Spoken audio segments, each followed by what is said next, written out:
Hola, el día de hoy vamos a contarles de nuestro proyecto Salvando Epífitas Amenazadas, teniendo un enfoque en algunas de las actividades en torno a ellas, principalmente el tema del rescate, la reintroducción, así como su propagación en vivero para su posterior reintroducción. ¿Qué buscamos con este proyecto? Es muy importante tener en cuenta que lo que buscamos es la protección de las plantas epífitas andinas que están al borde de la extinción.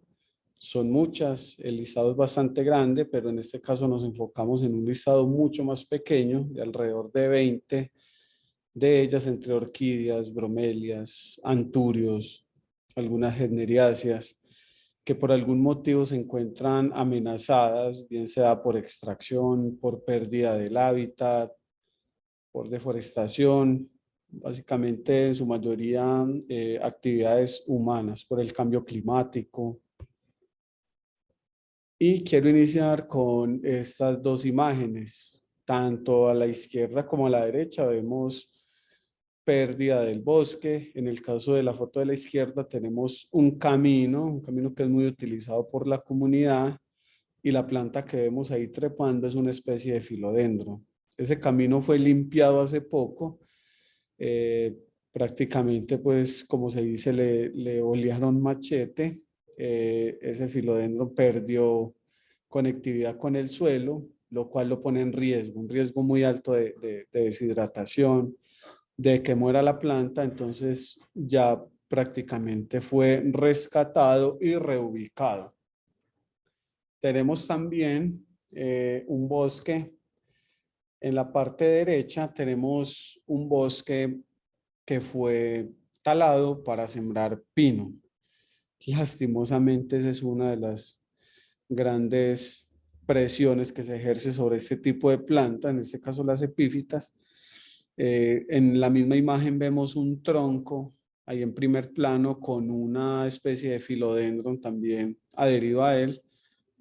Tratamos de rescatarlo y fue reubicado, esperemos le vaya muy bien. Pero entonces acá les traemos dos imágenes que son el reflejo de lo que a diario amenaza no solamente a las epífitas, pasa con el tema de la fauna, con muchas plantas pues que están en nuestros bosques y que son de mucha importancia.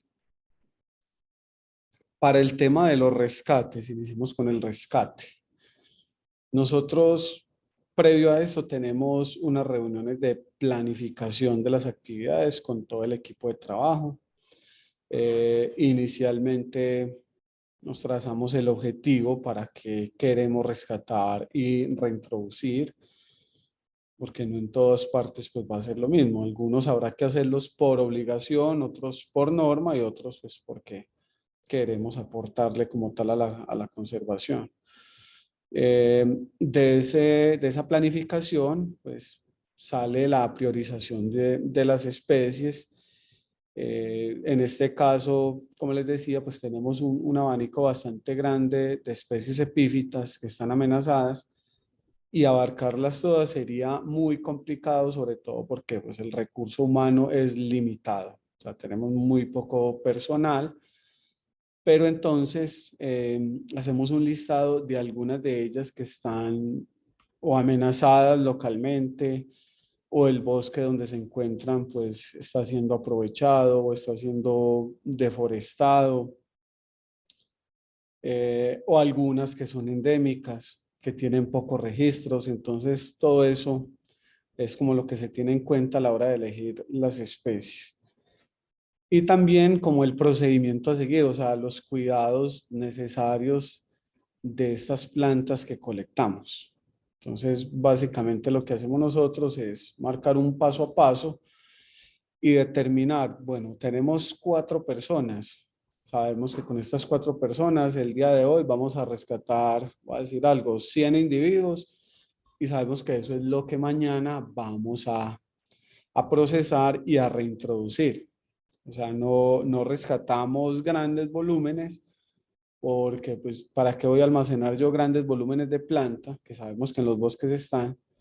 Pero si yo sé que no voy a alcanzar a reintroducirlo todo, entonces es mejor abstenerme y llevar solamente el material que sé que con el equipo humano que tengo voy a alcanzar a reintroducir. Para el rescate, tratamos de utilizar para cada especie la herramienta adecuada. Algunas las extraemos manualmente, otras y en su mayoría, de hecho, utilizamos tijera podadora. En otras nos valemos de kit de jardinería, en este caso una pala, un palín, que pues lo llevamos muy fácilmente en cualquiera de nuestros bolsos y equipos de campo. Realizamos las podas necesarias, hablando específicamente de algunas que se llegan a deshidratar mucho más rápido, como las generiáceas, en este caso los esquejes, las aráceas, los filodendron, las plundias arventosas, son plantas que se deshidratan muy rápido. Para yo contrarrestar esto, yo hago una poda de hojas y si tienen flores, con mayor razón voy a hacer esa poda. Entonces, podo hojas, podo flores para evitar deshidratación y pérdida de energía. Y teniendo en cuenta que estamos en campo, algunas veces vamos a estar cerca a las vías de acceso, otras veces vamos a estar 2, 3 horas en el camino. Entonces, la forma de embalar es muy sencilla, es básicamente un costal en el que empacamos de forma bien distribuida y sin que se vayan a lastimar las hojas y las raíces, el material vegetal. Después de esto lo llevamos a unos viveros satélite que tenemos alrededor de 4, unos en zonas bajas y otros en zona media y alta. Estos viveros fueron establecidos para recepcionar todo ese material vegetal, procesarlo, etiquetarlo, hidratarlo e incluso ahí estamos haciendo la propagación tanto de las semillas como de los esquejes. Entonces, en este caso, ese material vegetal va a estos viveros. En el caso de los esquejes, son sumergidos inmediatamente en baldes con agua y en el caso de las orquídeas y demás, pues plantas que son más resistentes, un simple baño con una regadera con agua basta, teniendo en cuenta que al día siguiente, máximo 2 días después, van a ser llevados a campo para su reubicación. Importantísimo, el agua debe ser, ojalá, de fuentes naturales, de nacimientos, de agua lluvia, o si es agua clorada, agua de acueducto, debe ser reposada mínimo 2 días. Esto con el fin de que la planta no se queme por el exceso de químicos, el exceso de cloro, que por experiencia ya nos ha pasado. Acá volvemos a lo mismo. En la izquierda tenemos al compañero ahí tratando de rescatar una especie de Philodendron Danieli, que en este caso es un Philodendron que hemos encontrado que es escaso en los alrededores del área metropolitana. En la pérdida de ese bosque que les mostré anteriormente, vimos cómo algunos fueron cortados, básicamente con machete. Este también perdió conectividad con el suelo. Lo que hicimos nosotros fue tomarlo de este sitio y llevarlo a una zona de reserva. O sea, rescate y reintroducción.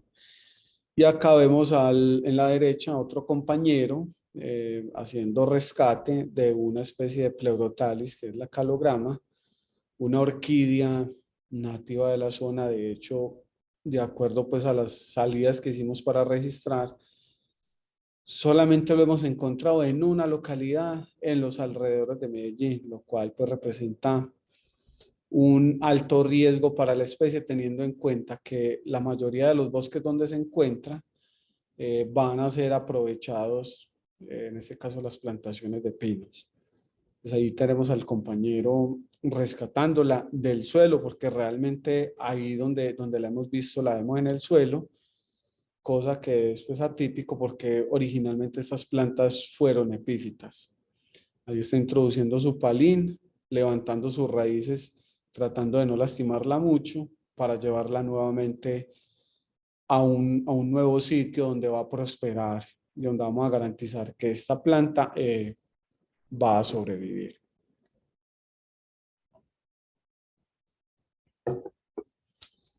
Ahí vemos también el kit de herramienta del compañero. Él anda con su, además de su pala, anda con su machete, su lima, su buena tijera podadora, que esa es como la herramienta básica pues, para los rescates. El machete es muy importante. Para el tema de la reintroducción, lo mismo, de esos comités, de esa reunión que tenemos para planificar los sitios y priorizar, también hablamos de los espacios para realizar la reintroducción.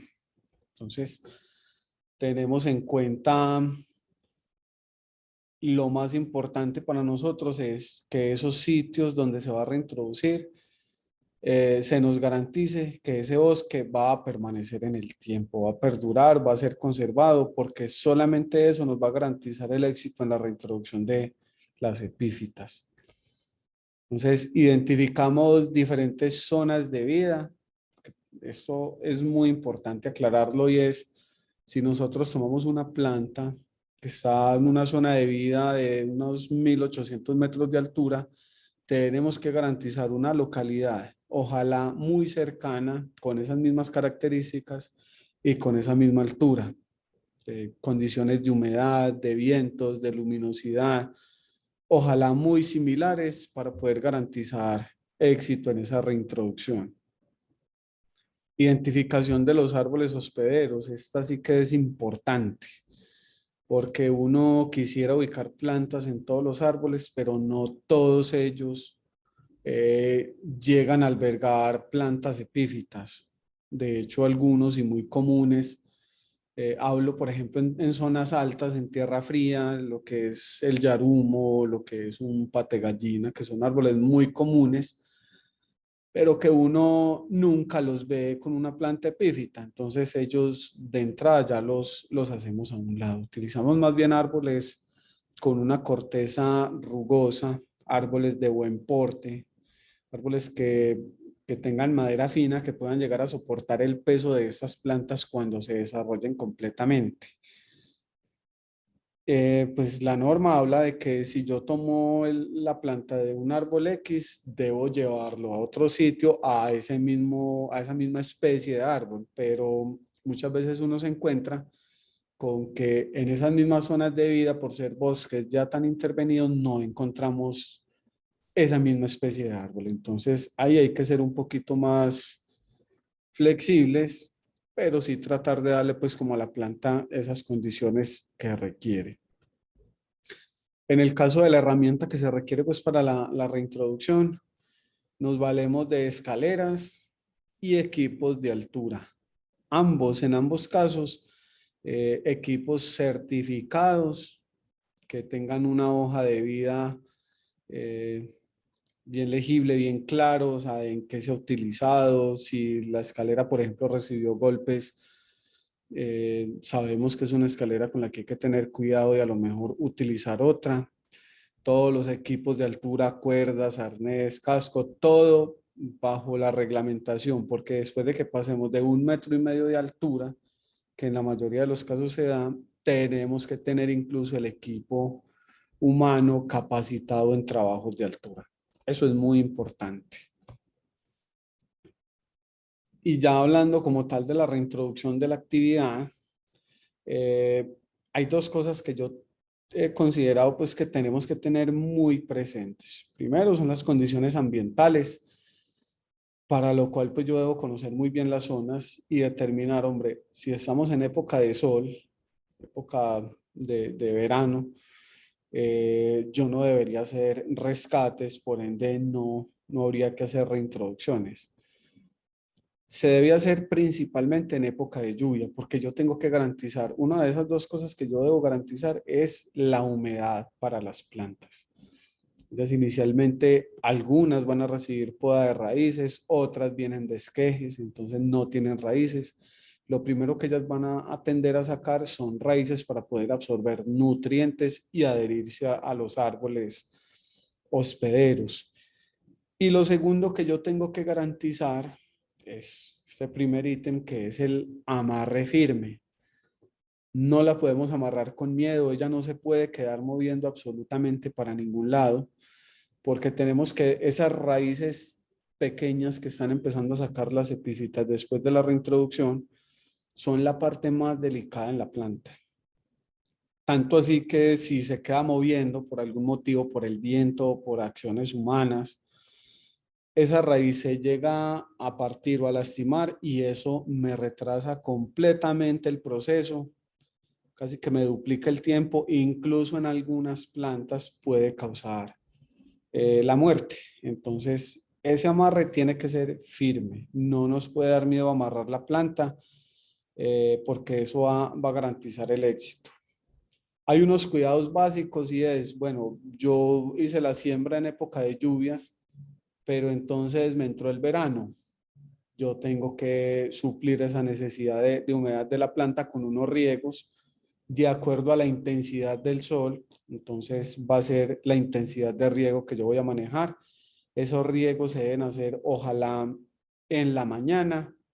Si no se pudo en la mañana, entonces hagámoslo en la tarde-noche, pero nunca se deben hacer, como en la mayoría de las plantas, al mediodía o cuando tengamos el sol completamente encima, porque eso puede causar ya otro tipo de enfermedades que pueden llegar a perjudicar mucho las plantas. Y acá, pues traemos a colación el tema de los materiales de bajo costo, pues utilizamos una banda elástica, una pita elástica, lo llamamos comúnmente tripa de pollo, y es una banda que nos facilita mucho el amarre y nos garantiza que la planta va a quedar muy firme, muy bien posicionada en el árbol. Esto que les digo es ya por experiencias que hemos tenido. Eh, Algunos recomiendan amarrar con esta fibra de fique. Es muy recomendable, de hecho, porque es biodegradable, pero ya para el tema de epífitas ya es un poquito más complejo. ¿Por qué? Porque esta fibra, al ser natural, se empieza a degradar al cabo de 3, 4 meses, dependiendo la humedad y las condiciones ambientales del sitio. Caso que no sucede con la tripa de pollo, que empieza a degradarse al año, ¿cierto? Entonces, ahí hay varias cositas a tener en cuenta. Estas epífitas en su mayoría empiezan a establecerse de forma ya, digamos, continua o total al cabo de los 10 meses, 8 meses, 10 meses. Entonces, si lo hacemos con la fibra de fique, a lo mejor va a tocar hacer otro amarre más adelante para poder garantizar otro tiempo más mientras la planta se agarra.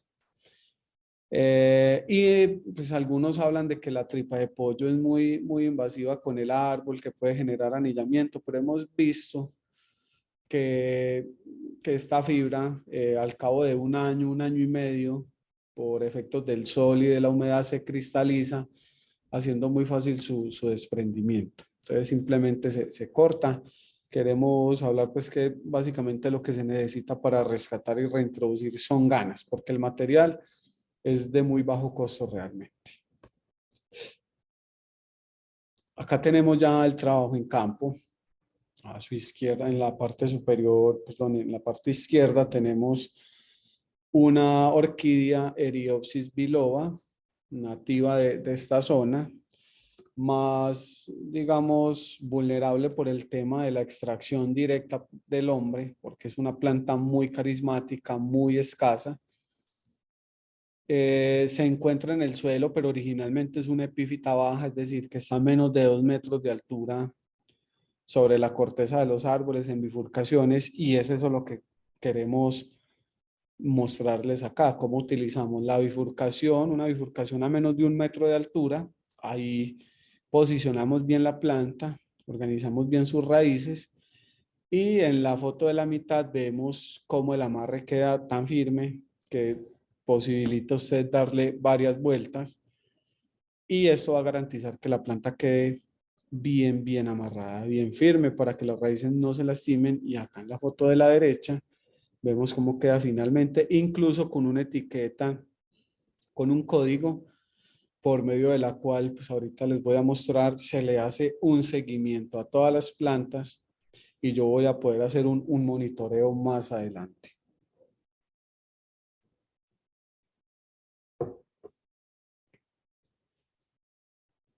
Para esa toma de datos y hacer seguimiento, entonces utilizamos un formulario en una aplicación, se llama Picolet, la cual es muy recomendable para este tema de inventarios forestales, para monitoreos, seguimiento fenológico y todo lo demás. Entonces se crea el formulario y desde el celular se toman los datos. Yo creo el formulario con los ítems que yo quiera hacer seguimiento, en este caso una fotografía, la ubicación, la altura, el árbol sobre el que vamos a dejar la epífita, el tipo de bosque, o sea, todos los datos que yo quiera anexar los puedo agregar en el formulario y ya simplemente desde el celular descargo la aplicación y voy tomando los datos. Ya luego se me almacena, yo lo puedo descargar y puedo generar un Excel para luego procesar todos estos datos y generar información y estadísticas, todo lo demás.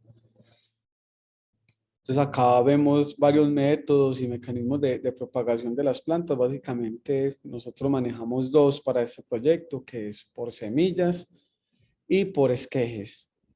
Por semillas, cuando se permite, cuando se encuentra en la planta. Lo mismo por esquejes, cuando encontramos varias plantas madre aptas para hacer, digamos, para obtener de ellas esquejes. Ese es uno de los inconvenientes que hemos encontrado, obstáculos en el proyecto, y es que el tema de esquejes y de semillas ha sido muy escaso. Por ende, establecer pues, como protocolos para propagación se va a hacer, no ha sido complejo, aunque pues ahí los hemos ido desarrollando. La propagación es básicamente se refiere a la actividad de duplicar la planta, bien sea de forma sexual o asexual. Acá traemos el ejemplo, queremos hablar un poquito de las semillas, propagación sexual o reproducción. En este caso son semillas de orquídea. En este fruto se almacenan miles y miles de semillas, pero muy pocas personas conocen ese proceso así de forma casera para hacer la propagación. Esto yo lo debo llevar a un laboratorio de una forma muy aséptica, hacer la siembra en unos medios de cultivo especiales. Es un poquito costoso, lleva mucho tiempo, pero se garantiza muy buen porcentaje de germinación. Les menciono esto porque este es un proyecto de más o menos 6 meses y para hacer propagación in vitro en laboratorio requerimos mínimo 2 años. Pero también es muy importante tener en cuenta que a la hora de hacer restauración ecológica, la técnica más efectiva para la propagación es esta, por semillas, porque solamente así yo puedo garantizar variabilidad genética, plantas bien variadas en porte, en tamaño, en X o Y características que las hace inmunes a ciertas enfermedades que en la naturaleza se encuentran. Pero dado a que no contamos pues con el laboratorio, con el tiempo, con las semillas, nos valemos de la técnica de la propagación por esquejes. Esos esquejes los hacemos tomando mínimo 15 esquejes o 15 partes de la planta,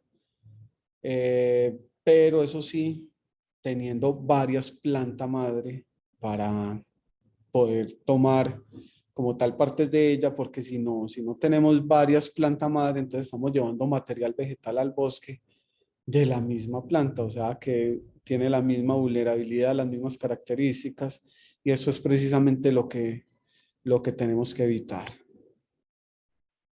Para el caso de las semillas, acá les traigo imágenes de Columnea dimidiata. Tenemos unas semillas tan pequeñas que incluso me toca sacarlas con un lápiz. Entonces ahí vemos un recipiente muy común a la izquierda, es un recipiente que incluso ahí vienen galletas, dulces, en fin. Se convierte en un mini invernadero y ahí hay muy buenas condiciones. Él garantiza muy buenas condiciones para la germinación. Y a la derecha vemos como la planta empieza a brotar al cabo de unos 20 días. Entonces ahí estamos teniendo muy buena efectividad, tanto por el medio de, perdón, el recipiente de siembra, como por el medio de cultivo, en este caso el sustrato, que es un chip de coco molido.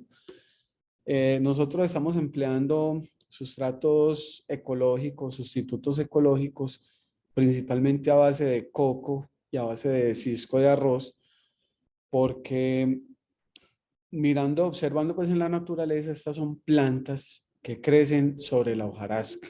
La hojarasca, el capote, que son materiales muy drenados, pero sobre todo muy aireados. Entonces, solamente el chip de coco y el cisco de arroz me garantiza como esas condiciones similares.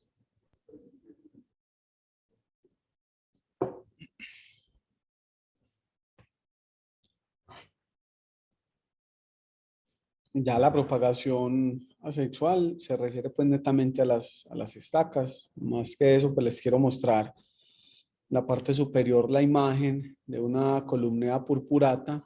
Las estacas eran completamente peladas y ese tallo, ese renuevo que trae ahí es parte del trabajo que se ha hecho en cultivo. Ahí tiene su etiqueta con su numeración, con su código, por medio del cual se le hace seguimiento. Algo muy importante también, y no lo hemos mencionado, es que la herramienta, la tijera o el machete con lo que hagamos los cortes, tiene que estar desinfectado siempre, entre una planta y otra. Podemos utilizar fuego, podemos flamear, podemos utilizar alcohol, podemos utilizar yodo. O sea, hay muchos métodos y sustancias que nos pueden ayudar con la desinfección. Esto para no transmitir una enfermedad de una planta a otra.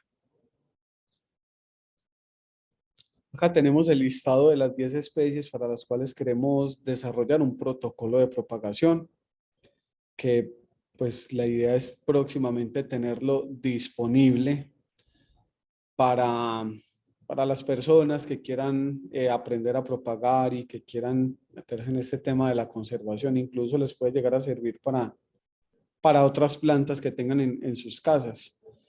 De hecho, pues nosotros lo que estamos promoviendo es un uso razonable, sostenible de estas especies, promoviendo principalmente las especies nativas, pero promoviendo también su conservación en los bosques. O sea, no nos vamos a desbordar a sacarlas de los bosques, más si hay unas formas pues de extraer las semillas de una forma razonable y yo puedo hacer esa propagación en la casa. Tenemos algunos filodendron, tenemos asplundia, tenemos algunas generiáceas que en su mayoría hemos encontrado semillas y tenemos una especie de bromelia que es la guzmania difusa, que es de tierra fría, de la cual ya hemos hecho algunos ensayos con semillas. En las imágenes vemos en la parte superior derecha algunas semillas de col de monte y de una especie de filodendron. Y en la parte de abajo izquierda vemos ya cómo germinan en este recipiente. Básicamente vemos una germinación así por encima más o menos del 90%, lo cual es muy bueno. Y en la parte de arriba izquierdo vemos esquejes de columnea purpurata antes de hacer las podas de hojas. En la parte inferior derecha vemos ya esas plantas sembradas en un matero independiente, en este caso en un sustrato de 1 por 1 entre tierra y cisco de arroz, que es otro sustrato que también se ha acomodado como a algunas especies, no a todas, algunas. Darle las gracias, espero que les sirva lo que acá les estamos pues como mostrando y recuerden siempre hacer un uso sostenible de las especies. no la saquemos del bosque, a no ser de que sea para su propagación y su posterior siembra nuevamente allá. Muchas gracias.